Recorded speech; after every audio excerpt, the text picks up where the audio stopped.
وإذا كان العشاق يلتذون بكلام من يعشقون ويحبون من الخلق، أو يلتذ الناس بكلام من يطربون بكلامه من الشعراء أو الخطباء أو الأدباء، فإن المقبلين على كتاب الله وكلام النبي صلى الله عليه وسلم إذا صحت قلوبهم يجدون من اللذة والنور ما لا يقارنه شيء من لذات الدنيا.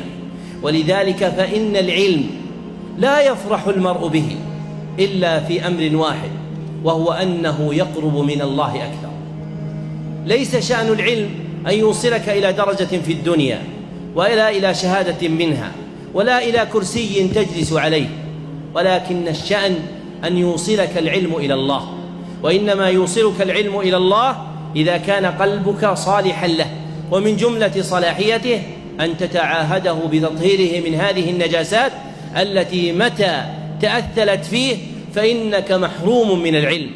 وكم من امرئ تراه غاديا رائحا جامعا إلى حلق العلم ومجالسه وكتبه، ولكنه في حقيقة أمره لا يأنس نور العلم ولا يجد لذته، لأن له حظا من قول الله تعالى: سأصرف عن آياتي الذين يتكبرون في الأرض بغير الحق.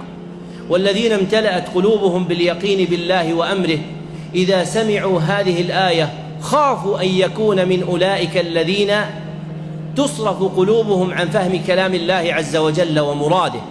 فينبغي أن يغتم طالب العلم على فوت العلم من نفسه، لا لأجل ذهاب مجلس من مجالسه ولا لتركه درسا من دروسه، ولكن الهم الأعظم الذي ينبغي أن يلحقه إذا اكتشف أن في قلبه شيئا من الدغل لم يتمكن بعد من تطهيره.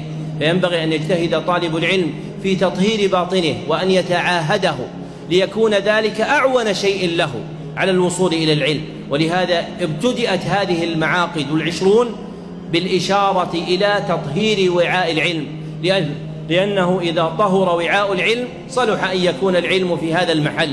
وإذا صار هذا الوعاء متنجسا فإنه ربما زاحمت تلك النجاسة العلم، وربما أفسدته بالكلية حتى يخرج العلم من قلب العبد. ولهذا كم نرى في الناس من كان مقبلا على العلم وصار منصرفا اليوم عنه. وإن الله عز وجل أكرم الأكرمين وأرحم الراحمين، وإن الله عز وجل لا يصرف عبدا أقبل عليه، ولكن الحقيقة أنه أقبل في الظاهر، وأما في الباطن فإنه في حال أخرى، فهو يلتمس العلم لأجل المفاخرة أو المباهاة أو المكاثرة أو مؤانسة خلق من الخلق نشأ معهم فصار يقبل على مجالس العلم. أما أن يكون إقباله على العلم إرادة وجه الله عز وجل فإنه لا يكون كذلك أبدا.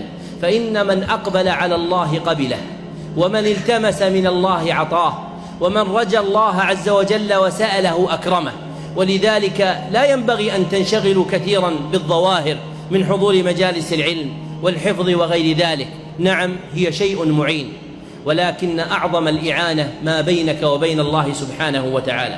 فنسأل الله سبحانه وتعالى أن يجعل لنا نورا وبصيرة في العلم والدين، وأن يجعلنا جميعا من عباده المرحومين.